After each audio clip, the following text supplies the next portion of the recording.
Hello student, last lecture में हम लोगों ने सिंगल पॉइंट कटिंग टूल्स के नॉमेनक्लेचर्स और ज्योमेट्री के बारे में देखा था।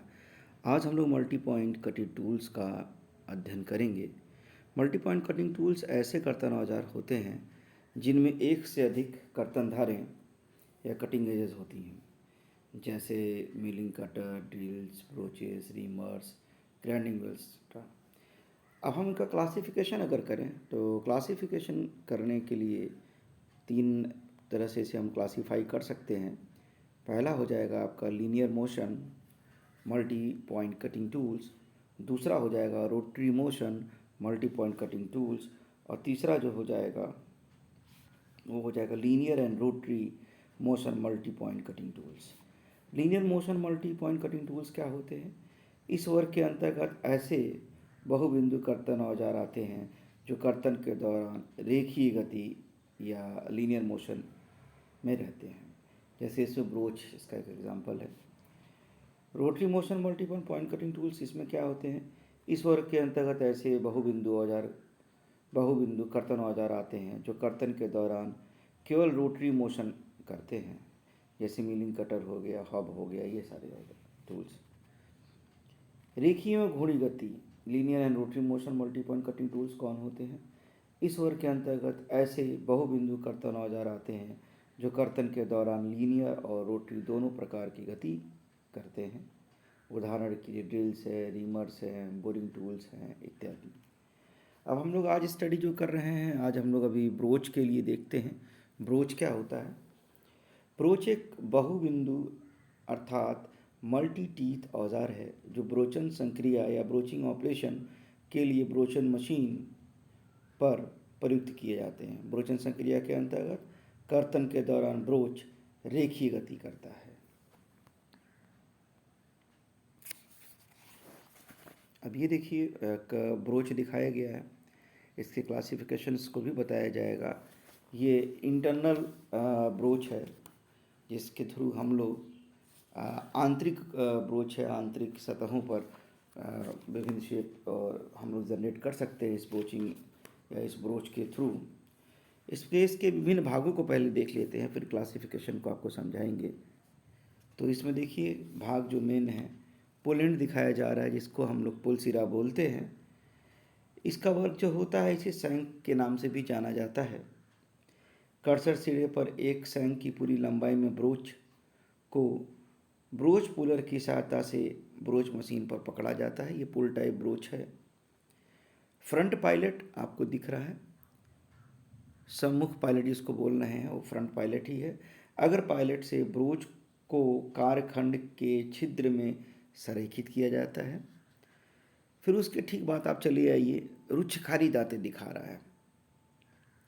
रुच्छखारी मीन्स रफ टीथ या रफिंग टीथ जिसे बोलते हैं हम लोग।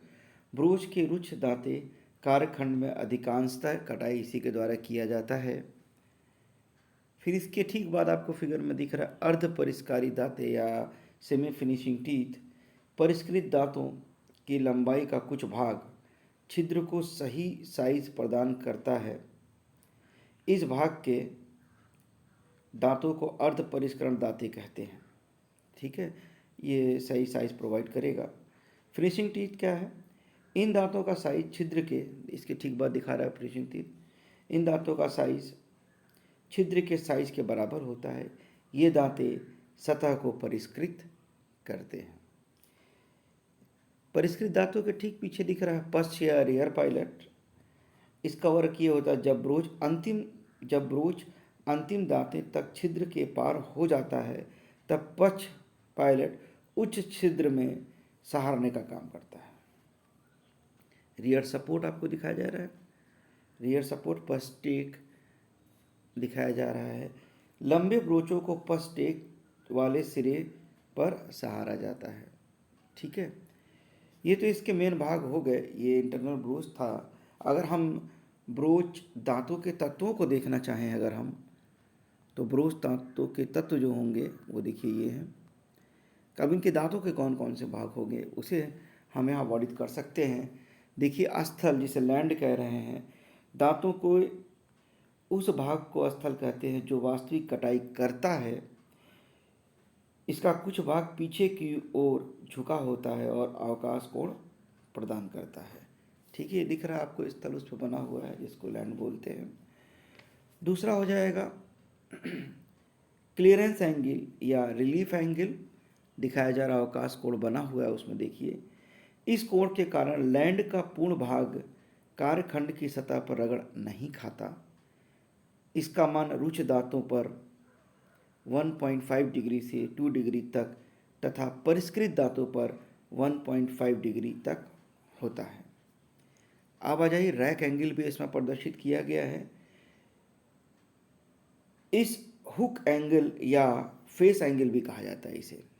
ठीक है, इस एंगल को हुक एंगल या फेस एंगल भी कहा जाता है। यह एकल बिंदु कर्तन औजार के भांति ब्रोच के दांतों पर बना होता है। ठीक है, रेक कोण कटे छिलके को सुगमता से फिसलने में सहायक होता है। इसका मान काटे जाने वाली धातु पर निर्भर करता है। ढलवा लोहे तथा कठोर इस्पात के लिए इसका मान 6 डिग्री तथा माइल्ड स्टील के लिए 12 से 20 डिग्री तक रखा जाता है। एल्युमिनियम के लिए लगभग 10 डिग्री होता है। पीतल के लिए 5 डिग्री रखा जाता है। रेक कोण का मान काटे जाने वाली धातु पर निर्भर करता है। ठीक है, झुकाव प्रदान करता है। जितना झुका होता है दांत वही उसका एंगल मेजर करते हैं। अब आ जाते हैं पिच। पिच आपको दिख रहा है।